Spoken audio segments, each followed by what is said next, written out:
Seniai, seniai, girios glūdumoje tryško stebuklingas šaltinis.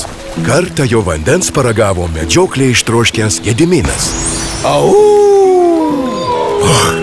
Pastatysiu čia miestą, apie kurį garsas pasklis po visą pasaulį. Taip įkuriamas Vilnius. Kad šaltinių vanduo pasiektų gyventojus, iš medžių kamienų skobiami vamzdžiai, kuriais vanduo teka į miesto aikštes. Gimsta Vilniaus vandentiekio sistema. Vytautas, pabėgęs iš nelaisvės, gurkšteli Vilniaus vandens. O, eisiu mušt kryžiuočių. Ir sumuša. O miestas plečiasi. Prie vandentiekio prijungiami nauji šaltiniai. Steponas Baturas atsigeria Vilniaus vandens. Eisiu mušt maskolių. Šie išsigąsta ir pasiūlo taiką. Įkuriama vamzdininkų tarnyba. Ją išlaikyti įvedamas mokestis už vandenį. Napoleonas Vilniuje vandens negeria. Eisiu mušti rusų.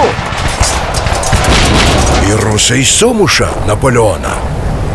Pramonės amžiuje mediniai vamzdžiai pakeičiami vamzdžiais iš ketaus. Daugėja gyventojų, pradeda trūkti šaltinių vandens. Sunerimi Vilniečiai pasikviečia užjūrio inžinierių. Šis pasiūlo vandenį imti iš gręžinių. Sereikiškių parke įkuriama pirmoji vandenvietė. Beje, ji veikia iki šiol. Jonui Basanavičiui irgi patiko Vilniaus vanduo. O, skelbsim nepriklausomybę.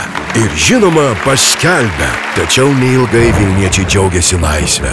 Lietuva įsukama į negailestingą istorijos verpetą ir yra okupuojama. Bet miestas nesustoja augęs ir gražėjęs. Padidėjusiems poreikiams tenkinti Antaviliuose įkuriama didžiausia ir moderniausia vandenvietė. Dabar Vilniaus vandens poveikį pajunta visi Vilniečiai. Lietuva įsikovoja nepriklausomybę visiems laikams. Istorija priklauso nuo pačių mūsų. Vilniaus vanduo įkvepia. Visa kita tavo rankose.